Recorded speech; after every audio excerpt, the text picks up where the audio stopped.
Euroregione News. Talmassons, Rinaldo Paravan e Tony Capuzzo. L'amministrazione comunale di Talmassons ha organizzato le cerimonie commemorative per il 10° anniversario della scomparsa del cavaliere ufficiale Rinaldo Paravan, pensando anche a un premio che, per la sua prima edizione, è stato assegnato al giornalista e scrittore Tony Capuzzo e consegnato dal sindaco Fabrizio Pitton, in occasione della cerimonia molto partecipata, alla presenza del presidente del Consiglio regionale Piero Mauro Zanin e in rappresentanza dell'Associazione Nazionale Alpini di Udine Roberto Toffoletti. Il premio lo abbiamo consegnato a Tony Capuzzo, uomo capace, generoso e sensibile, che abbiamo imparato a conoscere in diversi aspetti, anche quello grazie alle collaborazioni che ha fatto nel nostro comune e con la nostra comunità. Dare un premio alla memoria di qualcuno è un aspetto fondamentale, è qualcosa che dà una visione più ampia. E allora mi sembrava giusto che quello che ha rappresentato Rinaldo per la nostra terra a 10 anni dalla sua morte, di questa serata dagli aspetti per certi incredibili e da una risposta che fa capire il valore della persona, che questo premio proprio andasse a Tony Capuzzo, una persona che noi ritorniamo incarni quell'impegno che aveva incarnato Rinaldo Paravan. Quando ricevi un premio intitolato a una persona come Rinaldo Paravan è quasi una ragione di imbarazzo, perché dici non ne sono degno, devo dire che più ancora che per il premio sono contento di aver partecipato a una serata come questa, perché sembrava che non fossero passati 10 anni dalla scomparsa di quest'uomo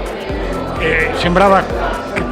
il suo messaggio, il suo modo di essere, la sua lezione, la sua eredità fosse presente fisicamente in quest'aula. Allora, quando una comunità può contare sul ricordo vivo, operante di persone come Rinaldo Paravan, è una comunità fortunata. Io mi sono incrociato nella vita con Paravan, ma non posso dire di averlo conosciuto allora bene, anche se eravamo dello stesso contingente di Naia. Stasera ho conosciuto una persona che forse, se dovessi usare un ossimoro, dovrei dire di eccezionale normalità. C'è una persona che ha operato per il bene ovviamente della famiglia, della sua comunità, facendo della sua stessa esistenza, senza essere un santo, perché la santità a volte incute timore, no, essendo una persona normale, però una persona che ha vissuto la politica come servizio agli altri, che ha vissuto la politica come una sfida con le sue vittorie e le sue sconfitte, e che è stato grande anche nelle sconfitte. Questo è un messaggio che dovrebbe incoraggiare ogni giovane a vivere con pienezza la vita collettiva della propria comunità. Che io l'ho conosciuto da giovane assessore a Talmassons quando lui era sindaco,